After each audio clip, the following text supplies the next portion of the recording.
Between the Covers is brought to you in part through the support of Propeller, a magazine of books, music, art, film, and life, and its publishing imprint, Propeller Books. Visit them on the web at propellermag.com and propellerbooks.com or on Twitter at propellermag. Before we begin today's program, I wanted to talk briefly about a past guest, Jesse Ball, and an offer he has made to listeners on behalf of the program. I suspect many of you know who Jesse Ball is, since he was recently a guest on Between the Covers, and yet is already the second most listened to episode of all time. If you don't know him, you should definitely check out our conversation and explore his work. Jesse Ball sent me copies of his 2006 book that he co-wrote with the Icelandic poet and novelist Þórdís Björnsdóttir, called Vera and Linus, to offer as gifts for people who support the Between the Covers Patreon campaign. Vera and Linus is a gorgeous object, full of illustrations, and made with care by an Icelandic small press. The story is composed of a mixture of what could be called prose poetry, flash fiction, and sketches, and Publishers Weekly says of Vera and Linus, the light touch and often archaic feel of the prose owes as much to Kafka as to classic fairy tales. Certainly, many readers will find this book unsettling, but most will also find it hard not to remember a time when the world was filled with this kind of fearful mystery and wonder. Vera and Linus is out of print. The Icelandic publisher no longer exists, so this is a rare memento. For people who are not already supporters of the program, if you begin ongoing support of the show at $2 an episode through Patreon, that is patreon.com, patreon.com/betweenthecovers, you can receive a copy of Vera and Linus. If you're already a supporter either via PayPal or Patreon, you likewise can get a copy by increasing your support by $1 an episode, or if you're a PayPal supporter, beginning a Patreon support at $1 an episode. Again, this is at patreon.com/betweenthecovers. Enjoy today's program.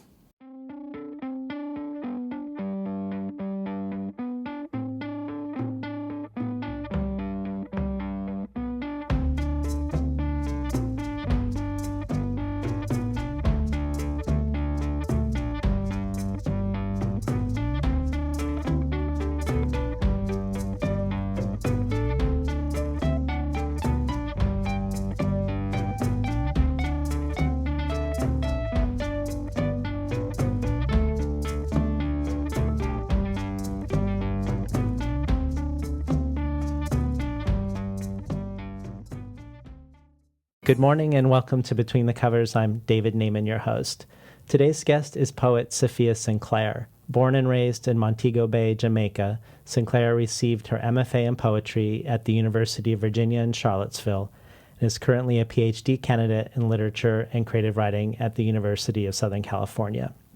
Her poems have appeared in Poetry Magazine, Granta, The Nation, Boston Review, Kenyon Review, and Oxford American, among many others, and she's a 2016 recipient of the Whiting Writers Award. Her other honors include a Pushcart Prize, a Ruth Lilly and Dorothy Sargent Rosenberg Fellowship from the Poetry Foundation, and fellowships from Yaddo, the Breadloaf's Writers Conference, and the Fine Arts Work Center in Provincetown. Safiya Sinclair is here today to talk about her debut collection of poetry, Cannibal, a book that has garnered a remarkable amount of attention and praise. Winner of the Prairie Schooner Book Prize in Poetry, the Addison M. Metcalf Award from the American Academy of Arts and Letters, the OCM Bocas Prize for Caribbean Poetry, and the 2017 Phyllis Wheatley Book Award in Poetry. Cannibal was also named a notable book of the year by the American Library Association, BuzzFeed, Poets and Writers, and The New Yorker. Booklist in its starred review says, "Reading and rereading Sinclair is an urgently necessary, absolutely unparalleled experience." Poet Major Jackson adds that here is a poetry that richly interrogates power and history, while also eloquently and furtively asserting the possibilities of nature, desire, and the body as ceremonial and spiritual sources of resistance and affirmation. Welcome to Between the Covers, Safiya Sinclair. Thanks for having me. So let's begin with the title and the epigraph to the book that describes its origins. This seems to be a crucial key to understanding your project, or at least one crucial key to understanding your project. So what is Cannibal?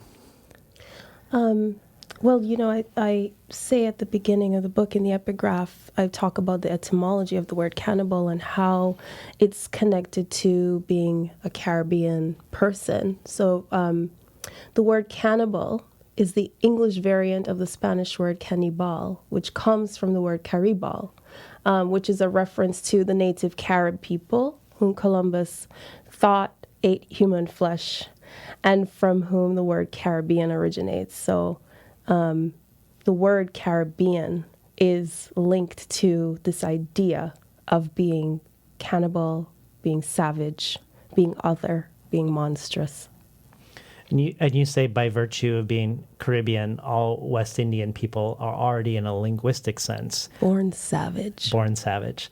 So how do you take that and use that as a key towards the explorations you make in the collection as a whole? Well, I think a lot about this idea of being seen as monstrous and the Black body as monstrous and Caribbean people being seen as wild, and thinking about how those ideas reframe how the Black body is seen throughout history and how that's connected to how Black people are then treated in modern times, but then also thinking about the idea of savagery and is there any power in that, right? Mm-hmm. If I tap into this idea, if I claim this impolite body as mine, where do I go from there? And as we move into part one of Cannibal, we get two more epigraphs that are on the same page, but in a way feel like they're sitting in a little bit in opposition to each other. One is Shakespeare's The Tempest, spoken by Caliban, and the second is by the Caribbean poet Cannibal Brathwaite. I'm hoping we could start with the first one, and Sure. maybe if you just read it for us before I ask my question. So this is actually one of my favorite passages of Caliban's from The Tempest. Be not afeard, the isle is full of noises, sounds and sweet airs that give delight and hurt not. Sometimes 1,000 twangling instruments will hum about mine ears, and sometime voices. And then the Brathwaite quote is, the hurricane does not roar in pentametres.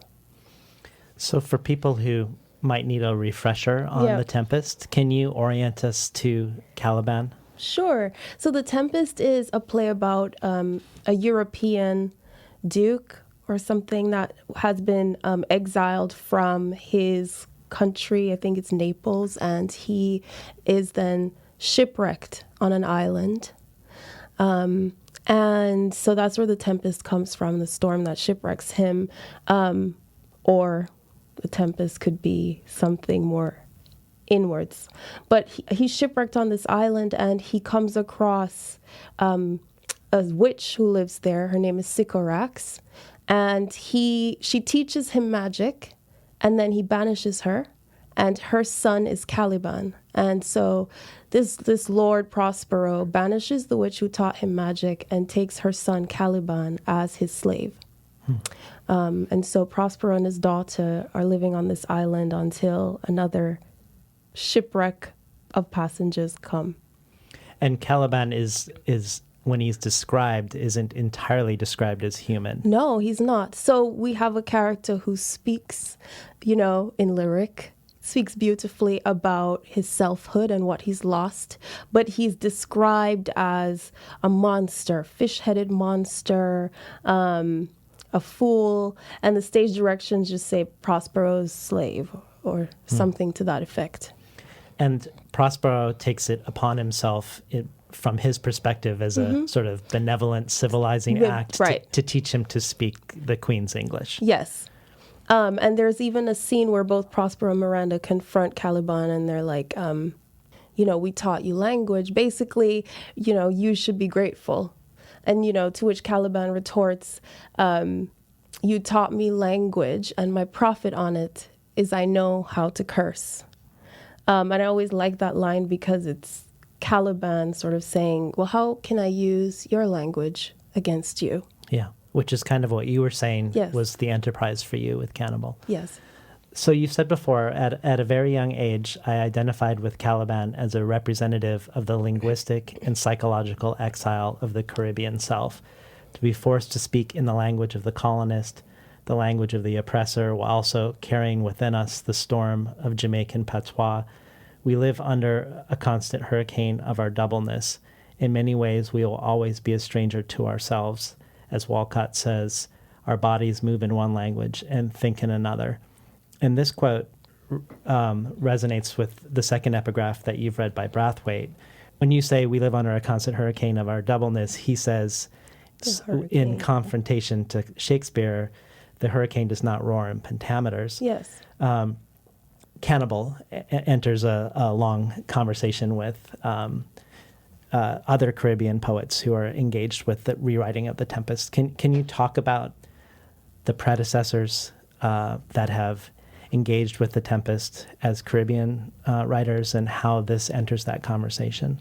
Sure. So Brathwaite himself does his own decolonization of The Tempest, where he had a book called Sycorax, or he invented a language called Sycorax, which is, of course, referencing Caliban's mother, the witch who taught Prospero his magic.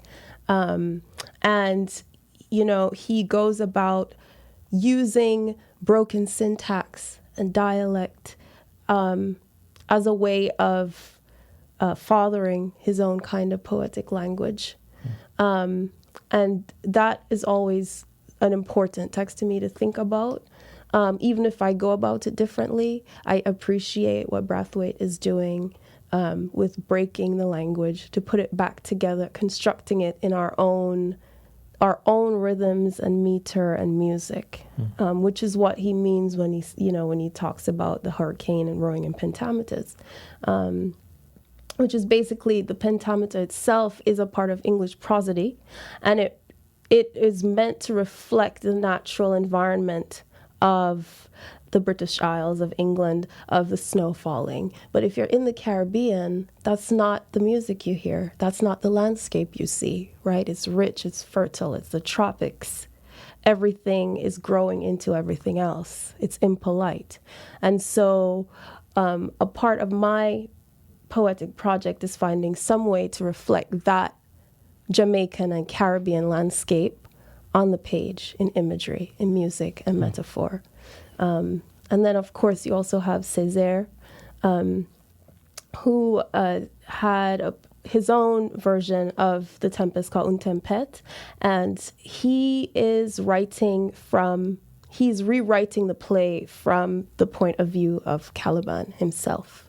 And so the final epigraph for the fifth section of the book is referencing Césaire's play, of sort of giving voice back to Caliban and him sort of unnaming himself, stripping the name given to him by Shakespeare and by Prospero and taking the name X. And that name Caliban is an anagram for Cannibal. For Cannibal also. Yes. Could you read us the poem Home? Home. Have I forgotten it? Wild conch shell dialect, black apostrophe curled tight on my tongue, or how the Spanish built walls of broken glass to keep me out, but the doctor bird kept chasing and raking me in. This place is your place, wreathed in red sargassum, ancient driftwood nursed on the pensive sea. The ramshackle altar I visited often, packed full with fish skull bright with lignum vitae plumes. Father, I have asked so many miracles of it, to be patient and forgiving, to be remade for you in some small wonder. And what a joy to still believe in anything. My diction now as straight as my hair, that stranger we've long stopped searching for. But if somehow our half-sunken hearts could answer, I would cup my mouth in warm bowls over the earth and kiss the wet dirt of home. Taste bogue mud and one long orange peel for skin. I'd open my ear for sugar cane and long stalks of gungo peas to climb in. I'd swim the sea, still lapsing in its soldered frame, the sea that again and again calls out my name. We've been listening to Safiya Sinclair read from her collection Cannibal. And for people who are listening, she didn't look at the poem at all when she was reading, which is really amazing. And it prompts me to ask you this question. The process of writing the poem, how much of it is do you use oration or oration by yourself as figuring out how the poem should sound? That's a large percentage of how my poems come together. As I'm composing, I'm speaking the words out loud. Poetry itself, I think, has to be incantatory in some way. And I always think of my neighbors, if I have a neighbor upstairs, I'm like, they must think I'm crazy. But, I read the lines over and over, and I sort of hear where the words have energy, where the music is gathering, and where I need to do some more work. Mm-hmm. Another entry point into Cannibal seems to be the issue of exile. Not just the exile because you're speaking the language of the colonizer, though that for sure, but also an exile from geographic home, but even an exile within your home. And I'd like to unpack all of this with you, but I'd like to first start with your first extended experience in the United States. Yes. You hadn't spent a lot of time in America before you came to study at Bennington. And you ended up in two schools, Bennington College and the University of Virginia, Charlottesville, that were very hyper-white spaces, and your first experiences of America. So let's start with Bennington. You said that you learned that you wanted to be a poet who interrogated the imperial history of the English language and the continued erasure of the Black experience. But I suspect you didn't learn this through a class that was called Black Erasure in the English Canon. If only. So tell us a little bit about. That would be so great. Yeah, tell us what happened for you, right? And how this desire arose from what happened. It's interesting that I continue to find myself in very white spaces in the academy, but I didn't know what to expect when I went to Bennington. I got there and I was like, okay, I am one of maybe 4 students of color in the entire school. And a couple years ago, I was thinking about my coursework, and I realized that in my 4 years at Bennington, I read one Black writer. And it was a short story, a 1-page short story by Jamaica Kincaid called Girl. So a large part of my education into Black writers, and particularly Black American writers, was something that I had to do. It's a self-education. But when I got to Bennington, this was something that I had to contend with for the first time, where I felt like, if I spoke my mind, I was then put in this margin of, you're just upset for no reason, or you're just angry for no reason. And I was like, this is interesting. This is a new hurdle to contend with. And where I talked about where I discovered what I wanted to do as a poet was in a class at Bennington. We were doing a senior thesis project, and I was writing short stories about Jamaica, and I'd use patois, Jamaican dialect. And one of the girls in the class, a white girl, she gave me back my pages from workshop, and she had all the dialects crossed out and all the like references to Jamaican culture, flora, like whatever was strange to her, she had like had question marks or crossed them out and said, can you say it in English, or can you redefine this, etc. And it sent me over the edge, right? So it's just like, no. I sat down and I wrote a manifesto. Like, that's what I called it, a literary manifesto. And I came back the next week. I quoted Caliban. And I said, you know, my language is not going to be colonized or cauterized. And from this point forward, like, I'm going to define what I want to speak about and what I find are the important experiences. And you've said that was poorly received. Yes. Can you tell us what that means? Like, how did that affect your experience post manifesto at the school? That you'd sort of thrown down the gauntlet in class with your peers and your teacher. But you see, I always just think, well, I'm just telling the truth. I didn't expect everyone to get upset. But, you know, I said something to the effect of, you know, I'm going to be honest, I'm not writing for you, right? And can you imagine that somebody could be writing something that's not for you, right? Yeah. And, you know, I said... it seems simple on the one hand, but extremely probably shocking to the audience to this manifesto at the same time. I know. And I said something like, what can a table of corn-fed strangers tell me about my work? Speaking about the Caribbean. Which, you know, that was, you know, prodding a little bit, but, you know, everyone was just so upset. One person threw the pages across the room, across the table to me. I was just like, wow, I didn't expect these white liberals to get quite so upset. But I don't know if they went home and interrogated why they were so upset. I was the one who went home, and I was still upset about someone telling me that what I'd written needed to be translated for an American audience or a white audience, or this Western hegemony of this is our culture and everyone in the world is supposed to know our references. But if you do it, it's exotic. And what's interesting about that, too, is that even in that scenario, when you read The Wasteland by T.S. Eliot, you're having to look up all those references. All the footnotes, right? Right. Mm-hmm. So it's not like even in the canon, the expectation to look outside for the references is accepted if it is a white European or American writer, right. I think. This might be a good time to read The Art of Unselfing. The Art of Unselfing.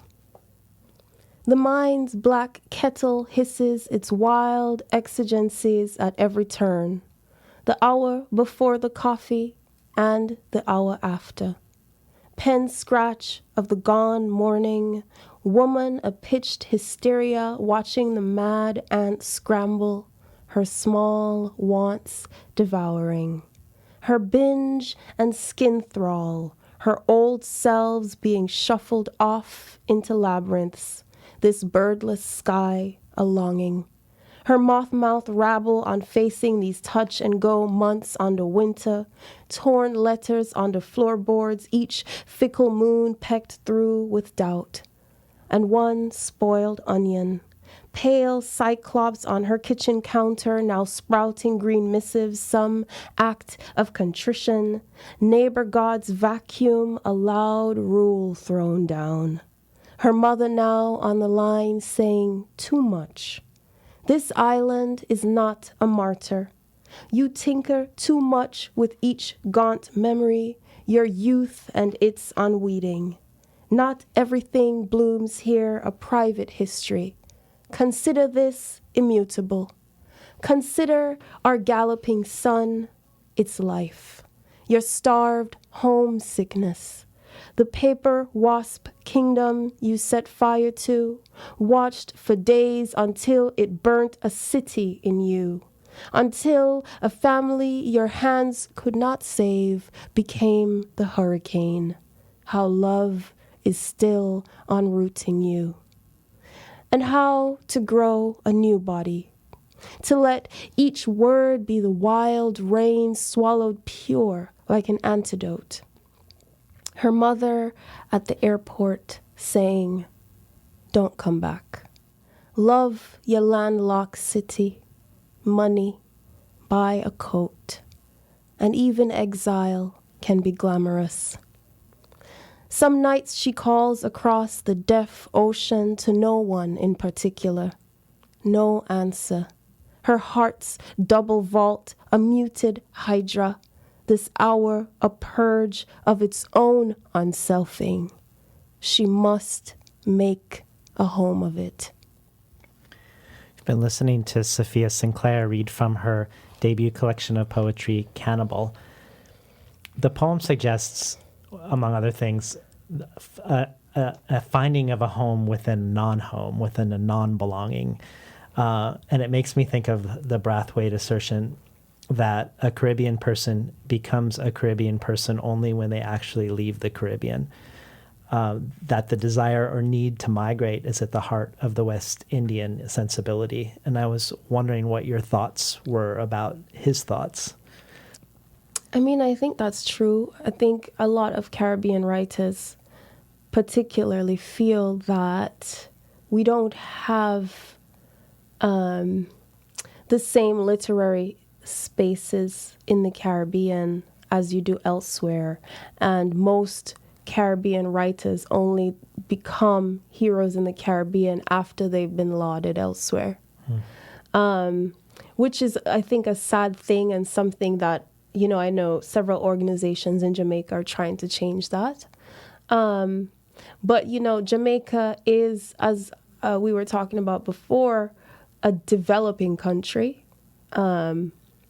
And a lot of Jamaicans are already born looking beyond the horizon, thinking, well, the opportunities here for us are very limited. How can we make a better life? How can we go elsewhere? And it's just trying to get those same opportunities to thrive. And so it's something that is part of the culture. It's part of something that you get accustomed to growing up. People talk about going to foreign. You know, that's sort of what they call it. You go into foreign, and it just means either America, Canada, or Britain. It usually just means America. You went to foreign, you went to America, etc. And so, you know, it's a true thing to think about this desire of wanting to leave, but then having actually left and then encountering what foreign is like makes you appreciate home more, I think. And that's sort of a common thing that people say, but it's true, you know, that it's sort of when you leave, then you become homesick, and the things that matter most to you become important. What is it you miss, right? Is it the smell of the ocean? Is it the smell of the ripe mangoes in the tree, or the sound of the crickets at night? Things that you might have taken for granted, or I might have taken for granted, and those are the things that were coming up in the poems. Right. You wrote Cannibal when you were at the University of Virginia, Charlottesville, about your experiences of racism in Charlottesville, or at least your experiences of racism in Charlottesville, and by extension, racism in the American enterprise at large. They do enter your poems. And obviously, in the last month, the public perception of the city has radically changed. But prior to the white supremacist march, Charlottesville was often looked to as a progressive enclave in Virginia. And even people after the march, elected officials in Charlottesville, put themselves forth as a progressive city that had unwelcome visitors. And yet your collection suggests that this reputation isn't entirely earned. And it reminded me of a recent New Yorker article that also explores this denial, perhaps, not just in Charlottesville, but, we were talking before the show, like, say, in Portland, which is also a particularly white space. It feels like a place that prides itself in progressivism and is also in a little bit in, or a lot in denial of the ways in which they're perpetuating racism. So here's what the New Yorker said. It's a running gag in Charlottesville how frequently the town is picked as the happiest place to live in America. It's a community that manages to embody the honeyed ease of a small southern enclave while modeling the progressive values and professional advancement of a liberal city. The idea is that there's sophistication and dignity in Charlottesville, good food, tasteful living, and sun-dappled long afternoons. And there is. But as certain reactions to recent events from white friends and politicians have reminded me, an air of enlightened blamelessness is more often concealment than it is proof. And I was hoping maybe you since some of these poems are very directly Virginia rooted. Yes. Tell us about doing your MFA a little bit in Charlottesville and what the campus life was like and how this ended up becoming part of the art. Yeah. I didn't know any of this about Charlottesville, that people considered it a liberal enclave or any of that. I went because it was one of the best MFA programs and because Rita Dove called me and said, "You're in." And I said, "Okay, when do I start?" It'd be hard to say no to her, I imagine. Right. So, but when I came to Charlottesville, I just imagined Virginia was the South, and I imagined like tobacco plantations, and this is like what I imagine my history of Virginia. But when I got there, I was very surprised that the white people who lived in Charlottesville were very adamant that they were not a part of the South. And I was like, okay, that's interesting, because there's a statue of Robert E. Lee over there. And, I had always thought this was strange. I'm just like, people just walking around. We're just having a picnic at this park called Robert E. Lee Park, and there's Robert E. Lee. Hello? Like, is this okay? And, like, right across the same area where the statue is, there is a little plaque on the ground, and it says, "Here was a slave auction block where slaves were sold." And just this little gold plaque on the ground. And then they have this another statue, this big statue of Lewis and Clark. And it says, Lewis and Clark, the pioneers who discovered America, or something to that effect. And then behind them, like crouched down in this like grotesque pose, is Sacagawea. And this is like in the intersection of Charlottesville, in the middle of the town. And I was always scrutinizing this like, well, I'm skeptical. I would talk to people from the business school at UVA, and they, without irony, would talk about slavery as a business model. I wouldn't see in the downtown mall, which is this idyllic area that people talk about when they talk about this happy enclave. I rarely saw Black people walking around being free and happy and thriving. The Black community was pushed out to the fringes by redlining decades before. The area called Vinegar Hill was burnt down to become something else, and that's where the Black population used to live, and they were pushed out. I saw most Black people when I took the free trolley. And so for me, Charlottesville was always a strange place to live. The neighbor at the end of the street I lived on had a Confederate flag and never said a word to me, even when I tried to wave or say hello. So I was like, okay, this is where I am. This is the town of Thomas Jefferson. And how could I ignore that fact, right? With Monticello right on the hill. We live in the shadow of Monticello. Thomas Jefferson is so lauded at UVA.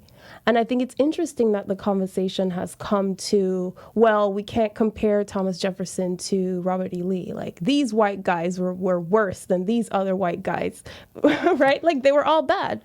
They were all bad.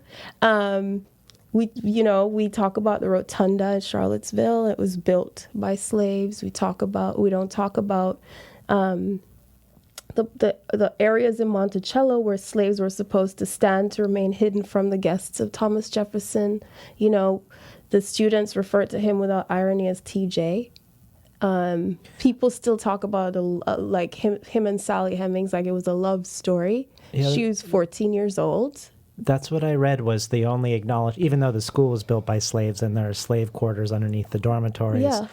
The only acknowledgement, at least in the New Yorker article, of slavery was on Valentine's Day when you'd see TJ loves Sally as signs up on Valentine's Day on the campus. Right. And people using the slogan Virginia's for lovers with Thomas Jefferson and Sally Hemings. And I'm just like, this is not a romance. Like, this was abuse and rape and involving a 14-year-old slave.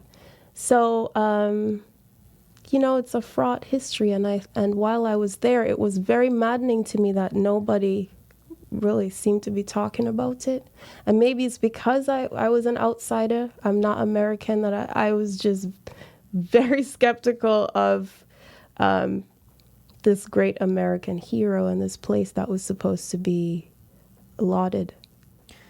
Can you talk about the Notes on the State of Virginia series in the books, Sure. how those came to be, and how that references Thomas Jefferson specifically?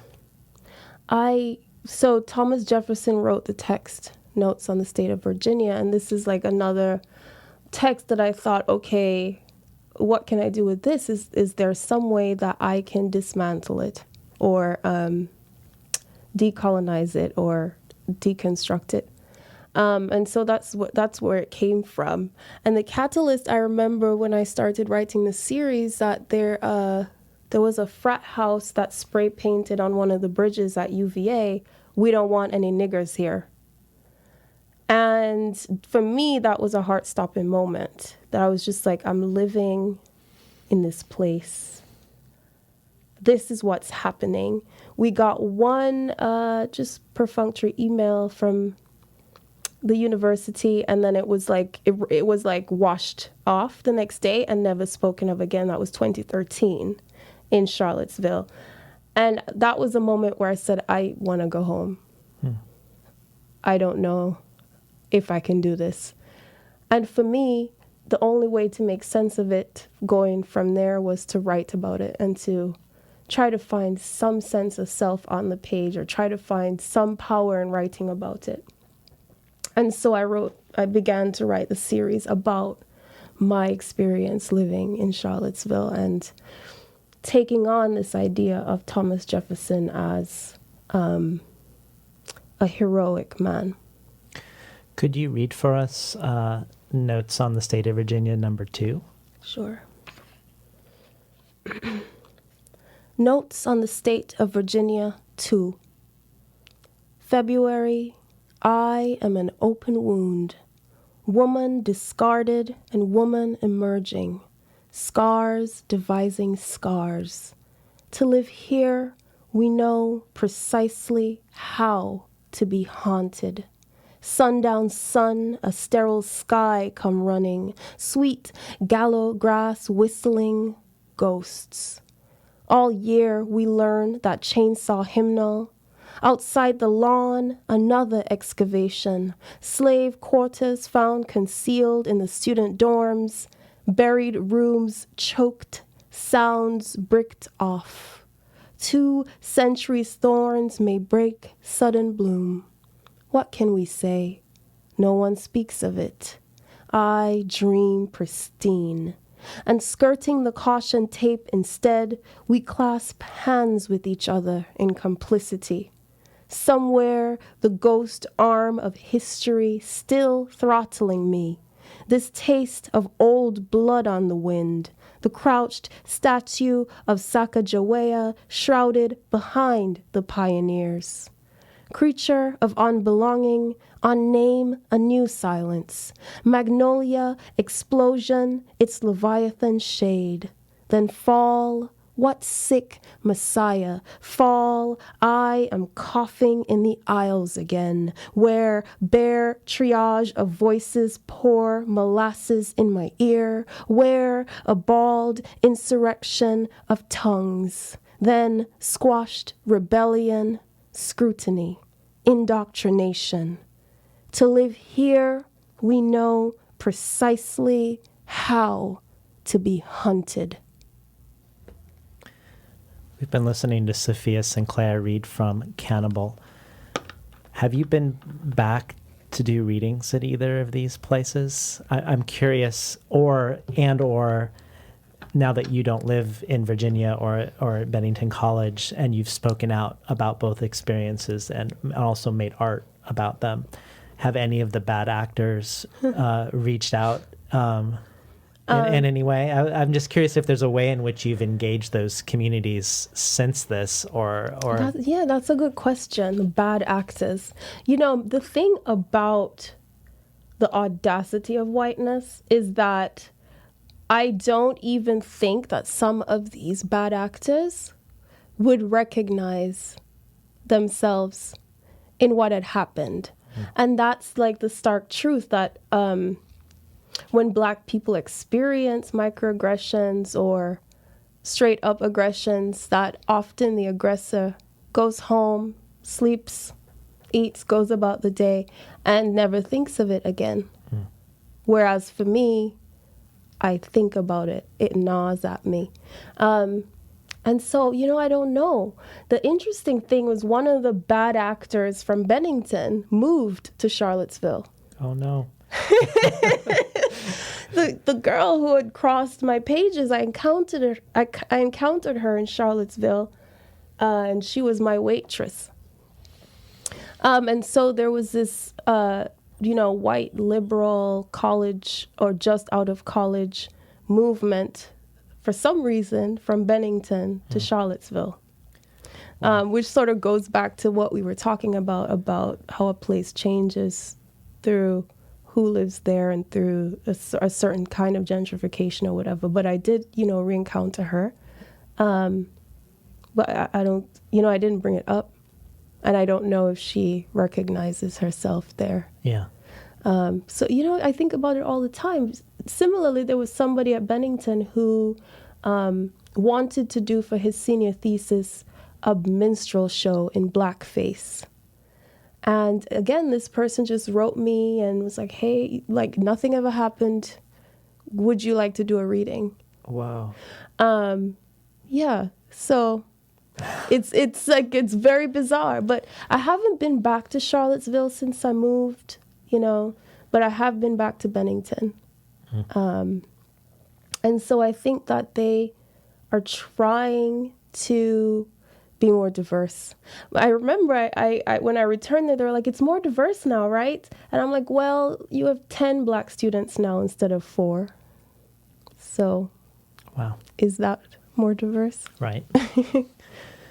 Another thing that you discovered in Virginia that was woven into this collection is a book called 100 Amazing Facts About the Negro with Complete Proof.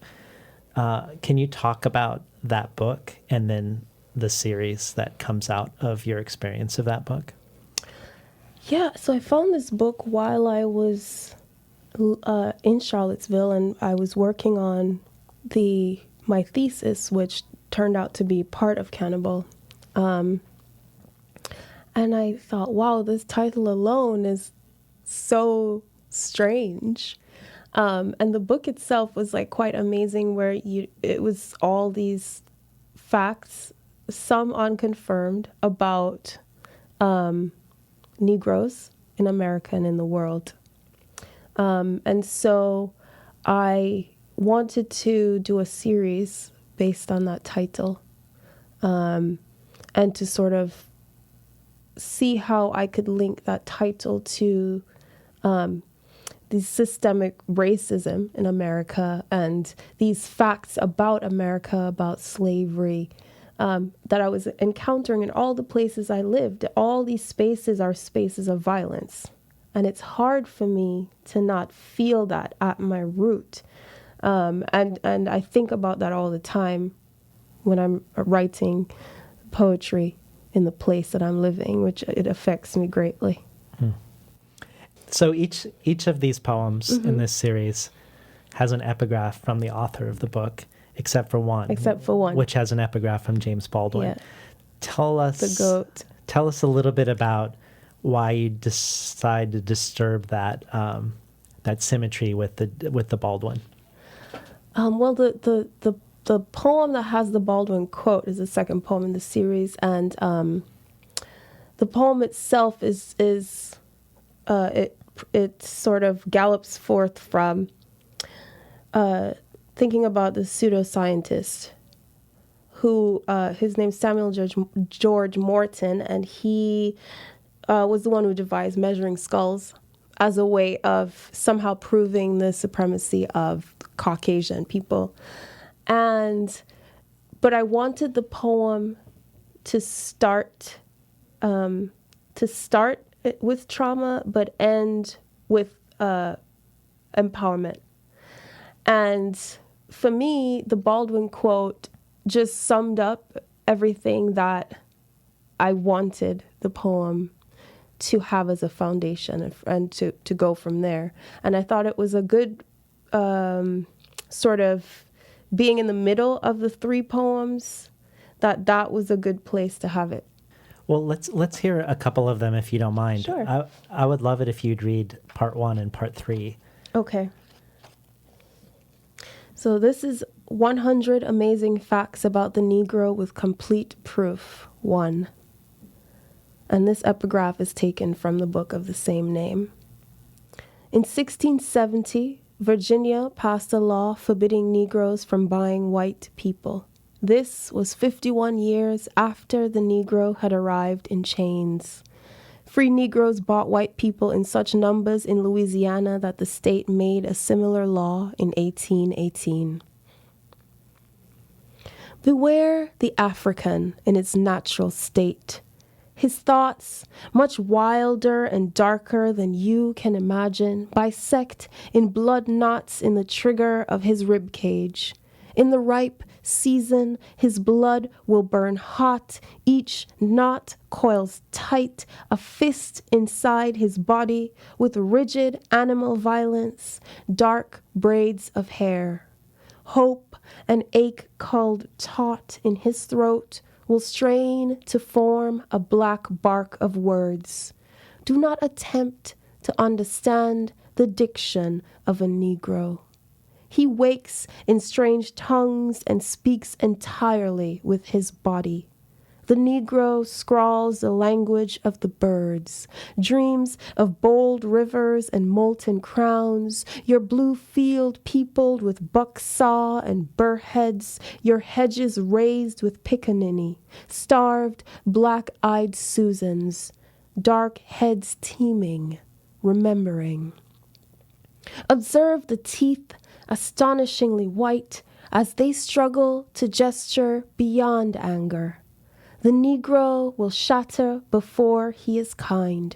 Their women, too, like dark acanthus, bear an unusual stench, are known to perish without direct sunlight and menstruate together. Too loud and easily provoked, they hoard in congregations and spit from vast distances. All Negroes prefer to be near the water. If they sense rain, they will swarm, strip naked, hum, dive, demand to be reborn, march barefoot through your garden to devour your weeds, to spook and mark new airs with venom. 100 Amazing Facts About the Negro with Complete Proof, 3. 2 centuries ago, the Negroes of South Africa and the Northern Europeans both practiced a form of cannibalism that was strikingly similar. Woke, ravenous, woke with a mollusk mind and swallowed all, you who skulked through the hull of me and glowering, glorious dead I am inhabiting, sat fat in your feral sun, mouth wide and purred with wonder, hunger, small hands devouring, Such darling flesh invents the supple maw of me. Moon wholesome and meager, what wet nurse. Nights bivalve abandoned and unhousing you. Meanwhile in carnage. Meanwhile in silence. How all this year the mule season unbosoms me. My every throat a goring. That barbarous root starved, carnal, a plucked star, sweet injury. Drink plum dark at the neck on historied, avow its nakedness, your animal slaughter. Slow massacre, selves I am ingesting, what fodder?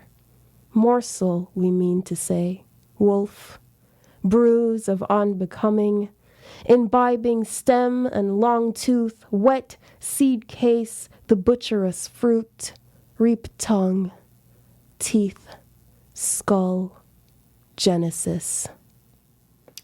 We've been listening to Safiya Sinclair read from Cannibal. As I referenced before when we first started talking about exile, I think one might assume that your sense of exile began when you left Jamaica.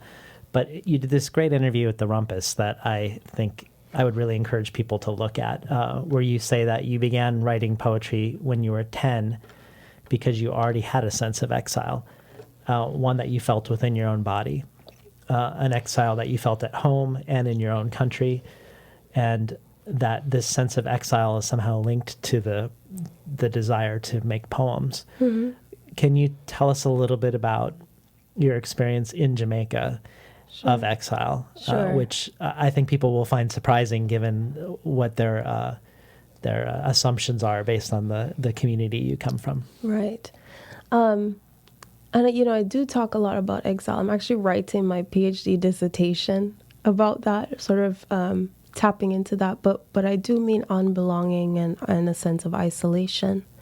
And so I grew up in Jamaica, Rastafarian. I come from a strict Rastafarian family. My father's a strict Rastafarian.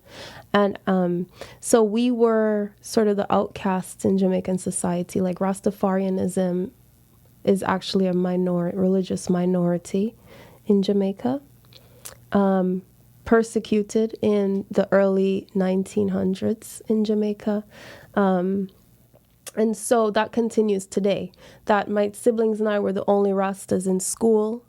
We were the only Rastas at the supermarket, the only Rastas at, music practice. So very early on, we knew that we were strange. We were strangers in our own homeland. We were teased. We were asked senseless questions about Rastafarianism. And because of that, we sort of kept to ourselves. And for me, I turned inward. May I ask, out of ignorance, what were some of the things that would mark you as other, as a Rastafarian in school? Sure, yeah. So I think the biggest marker is having dreadlocks. So my siblings and I were the only children in school who had dreadlocks. My brother went to a high school where, they'd accepted the first student with dreadlocks maybe 2 decades before, and that was like a huge scandal. And they didn't want to choose my siblings, went to public school. They didn't want to choose them for head boy and head girl, which is sort of it's like a prefect. I don't know if you have that in the U.S., where in high school, they choose a student to be sort of the spokesperson for their grade. Mm-hmm. Because they were Rastafarian, so they got like the vice prefect or the vice head girl. Several jobs my brother, who still has dreadlocks, has been turned down for. They've asked him, can you cut your hair before you get hired? And this is still, 2016, 2017 happening in Jamaica. So that's sort of some of the markers. A lot of Rastas are also very Pan-African, and so they dress in traditional African clothing, and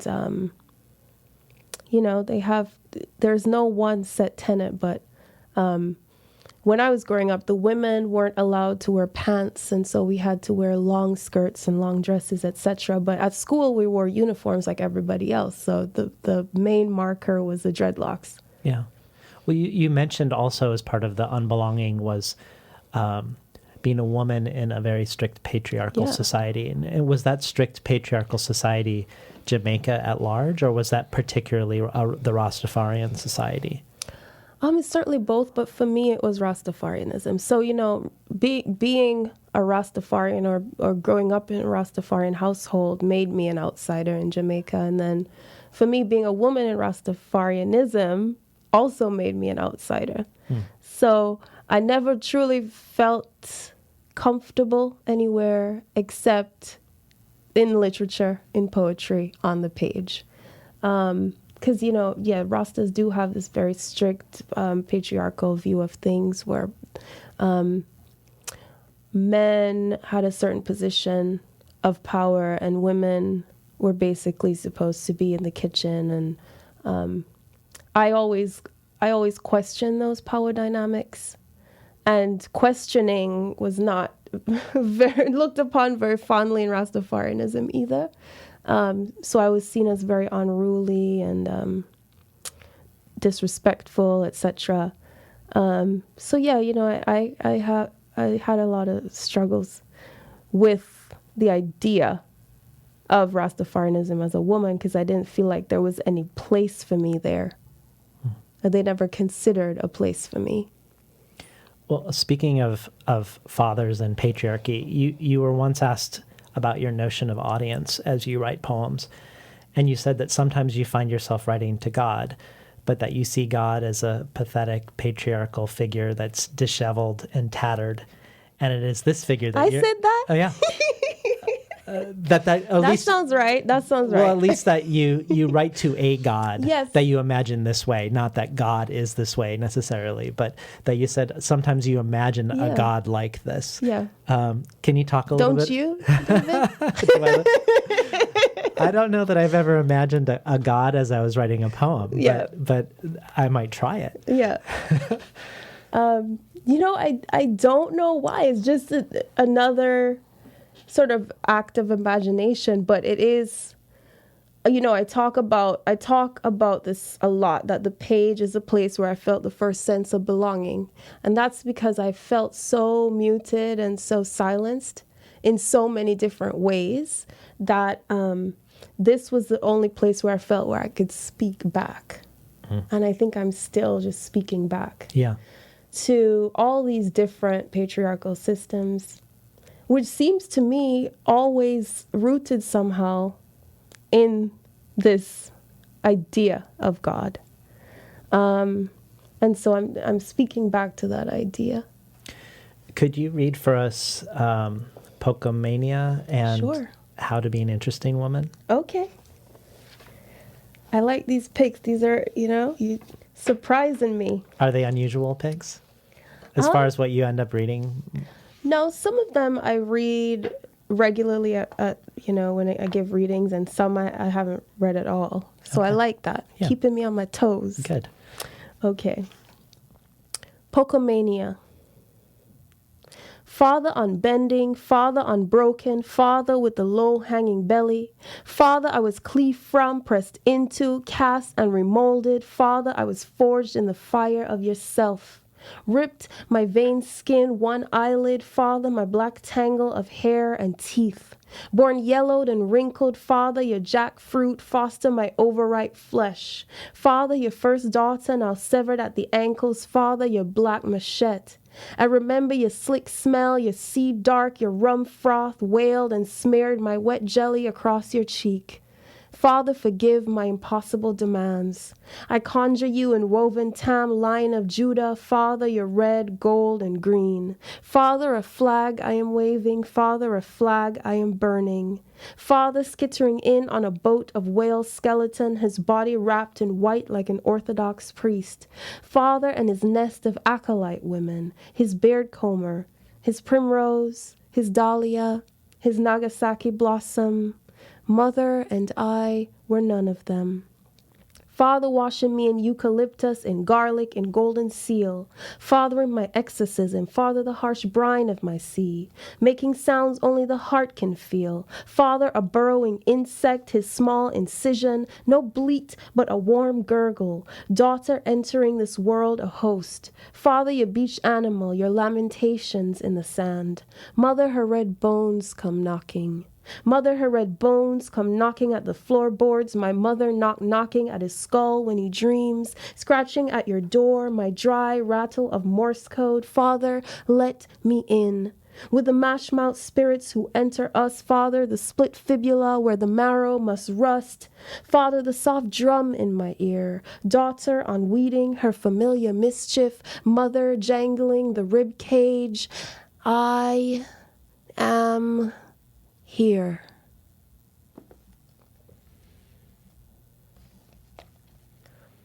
How to be an interesting woman.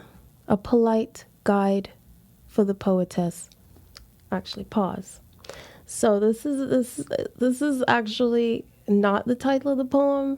The press missed a word. Oh, really? Yes. So, how to be a more interesting woman. A polite guide for the poetess. Call me Mary. Call me Sophie. Call me what you like. I'll answer to any man who looks at me right. You may come to my garden and steal hydrangeas in the night. I'll suck your thumb and play dumb. I'll pretend I can make anything grow. Rose bushes and violets and bruises for show. I'll open my hot mouth for an orchid to snake out. I've been practicing this bee-sting pout. I will titter and fluster and faint. Write hundreds of sonnets in your name, each one born fat and sunny. Then I can claim to have made something happy. Light pools slick in my eyelids. I am all lashes and lips. I have learnt how to smile, how to talk with my hips, how to swallow my words, how to make myself small. I won't make a fuss. I will coo. I will crawl. And if you knock right, the spine will give out. I will crumble and weed and paw at your feet. On braid and emote, walk faceless from the brink. If you spit, I will drink. I will grow heavy and silent and sick. I will strip you right down to the bone. I will take your name, I will take your home, and wake dark with a song on which you finally choke. My black hair furring thick in the gawk of your throat. Been listening to Safiya Sinclair read from Cannibal. One of the ways in which I feel like the stereotypes of blackness and the stereotypes around women sort of intersect in this book is how they both get laid across this idea of nature and wildness. Mm-hmm. So that how the black body and the female body would be closer to wildness and to nature. You've said in one interview that you were fascinated with Goethe's search for the primal plant. Yes. And that out of this grew a notion for you of the black woman's body as the elusive primal plant. And I was just interested to hear a little bit more about that. I don't know anything about his idea of the primal plant. So I was taking this class at USC, PhD class about, it was called Literature and Science. And I was like, oh, this sounds fun. And then it ended up being like all Victorian literature. And W.B. Du Bois' Souls of Black Folk was like the one. It was like the token black texts. And I was just like, I'm so done with this.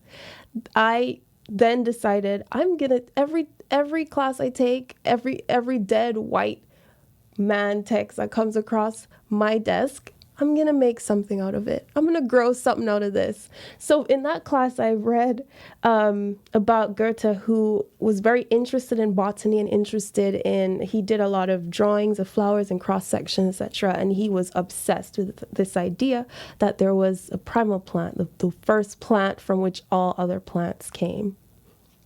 And I was like, okay, this is interesting. I think I can do something. I can grow something out of this. You know, that it's as a metaphorical idea is very interesting to me. But I think a lot about this intersection that you mentioned of blackness and womanhood, right? That coming back to this idea of exile, I think it's like living in a place of isolation, right?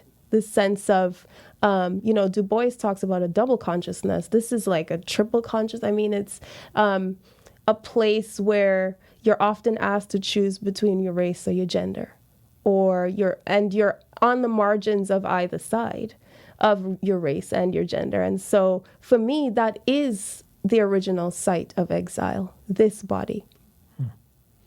And this enterprise of yours of every time you're put before a dead white writer or scientist and you're turning it around, again, brings us back to Caliban. Yeah, and I'm taking it. He's being taught English so he can curse back. Yes. Yeah, that's great. And I want to read a quote about language that you said, and part of it you've already said here on the show, but for me, the English language is always going to be the language of the colonist, the language of oppression. So as a poet writing in English, I'm always in some way a stranger to myself. I wanted to explore the nature of this linguistic exile by breaking the language and the structure of the poem in different ways, by forcing the grammar and syntax beyond what is correct. And I was just hoping maybe you could orient our listeners to some of the ways you break language, ways in which you're looking to take the correct in quote in scare quotes poetic form and breaking it.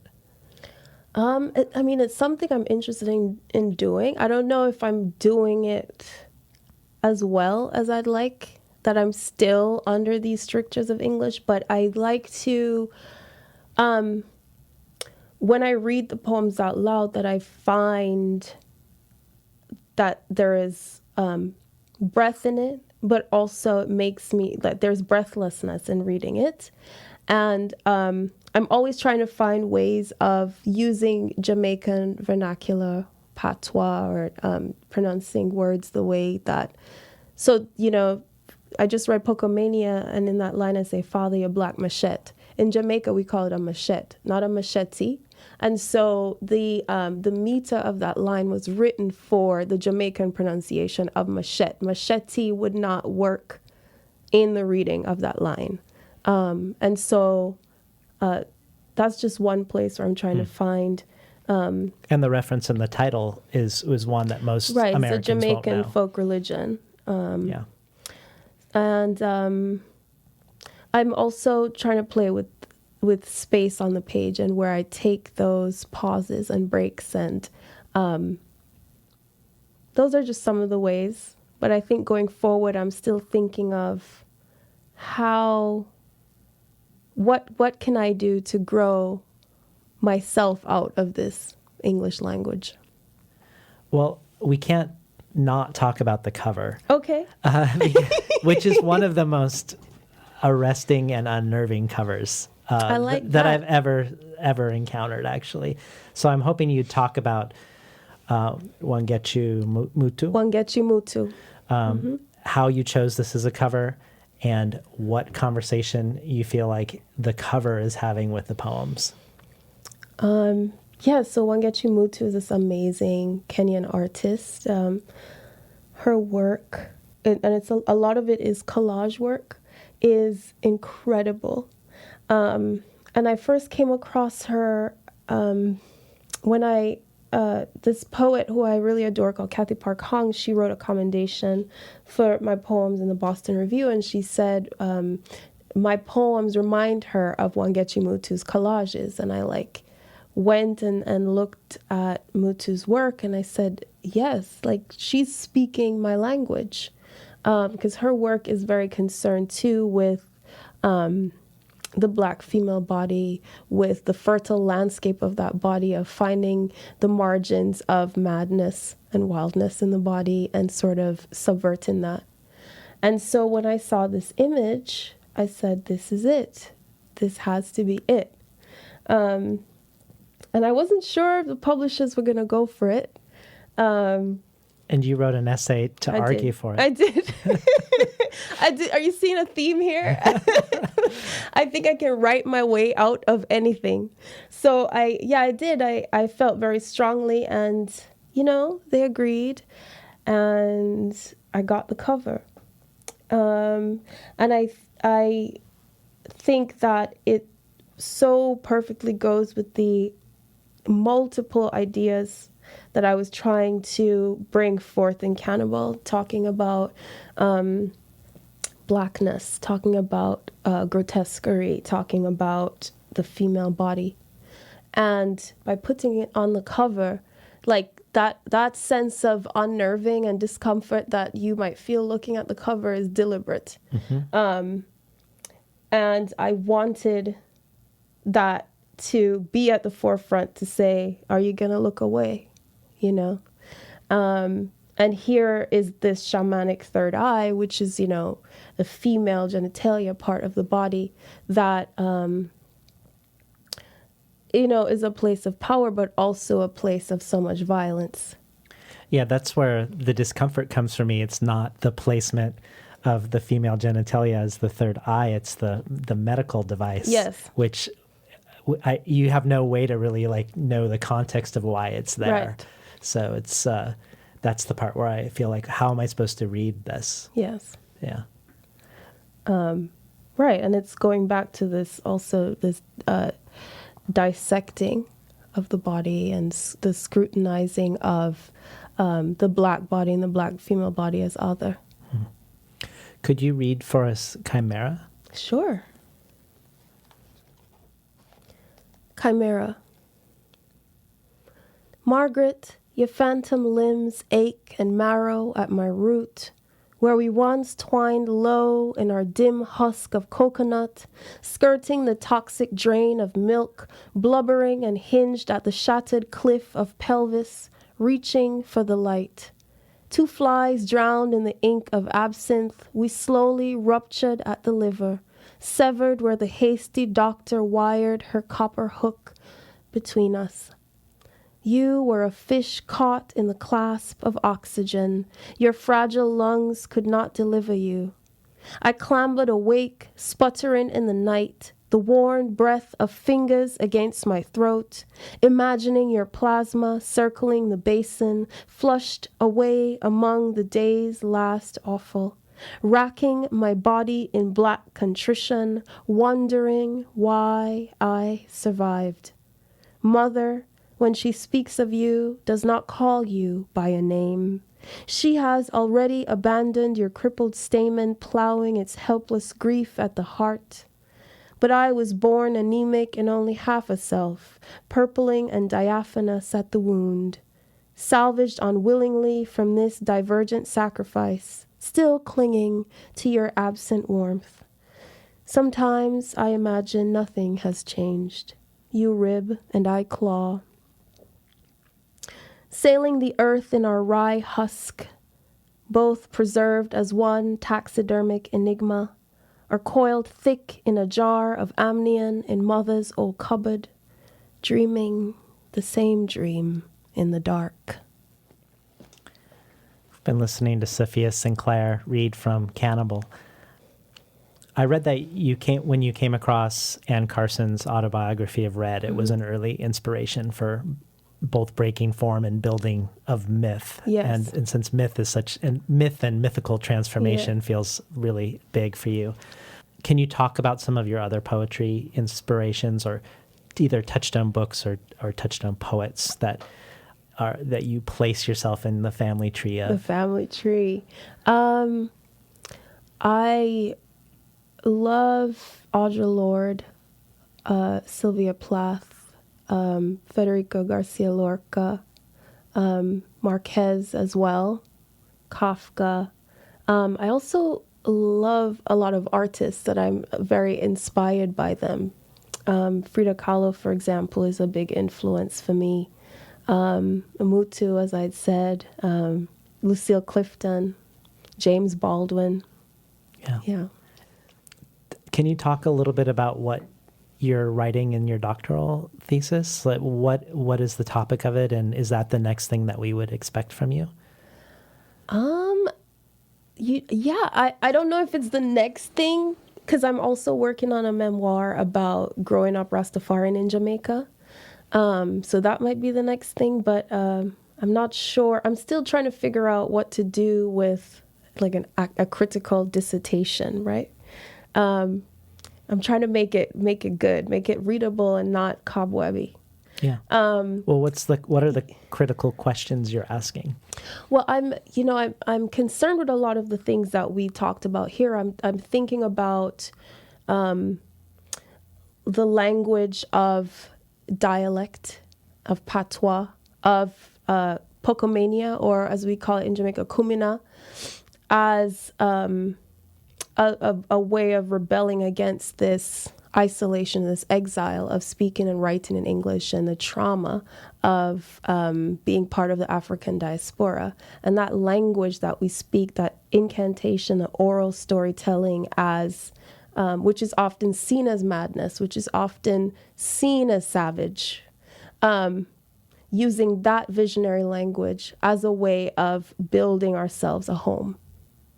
And home being a place where we can thrive and live and be fully ourselves, against the fractures of this post-colonial identity that we've inherited. Well, let's end the... Does that make sense? That does. I can't wait. Okay. I hope that comes out. You would pass me?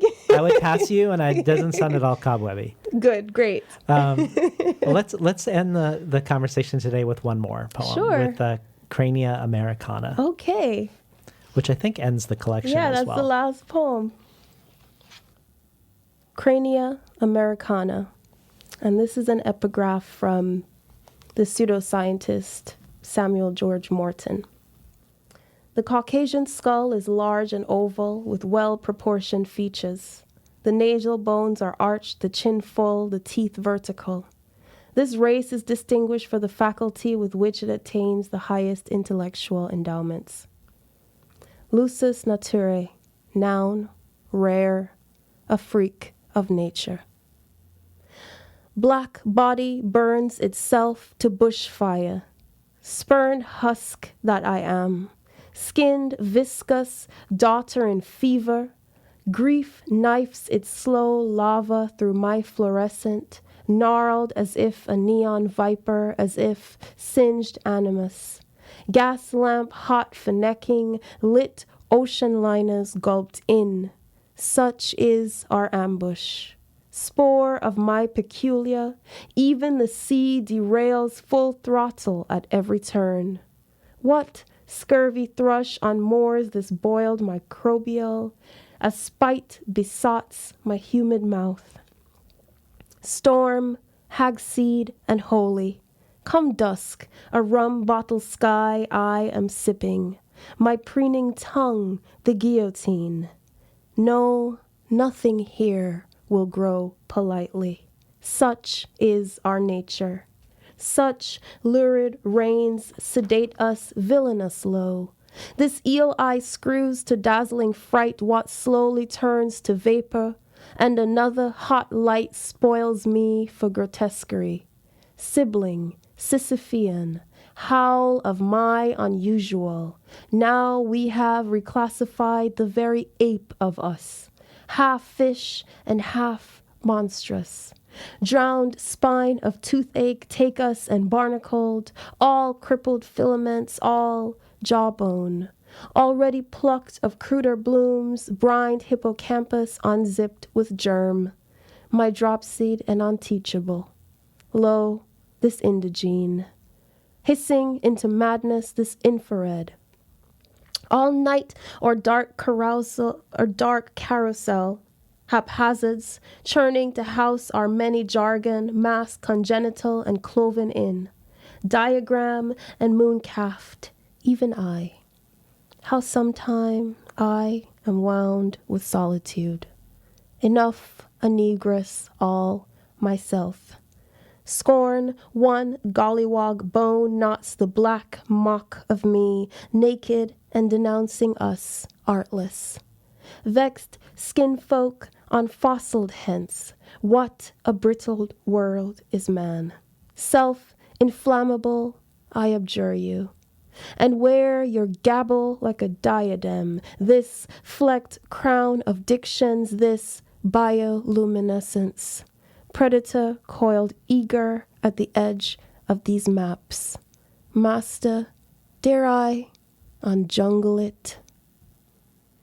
Thanks so much for being on the show today, Safiya. Thank you for having me. We're talking today to Safiya Sinclair, the author of the poetry collection Cannibal. You've been listening to Between the Covers. I'm David Naiman, your host.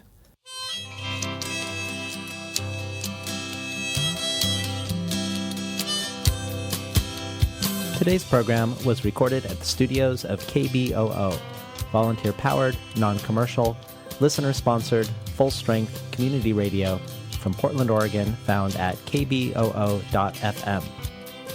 If you enjoyed today's program, consider supporting the show by going to patreon.com/betweenthecovers. And also while you're there, check out the growing archive of bonus material available. Thanks for listening.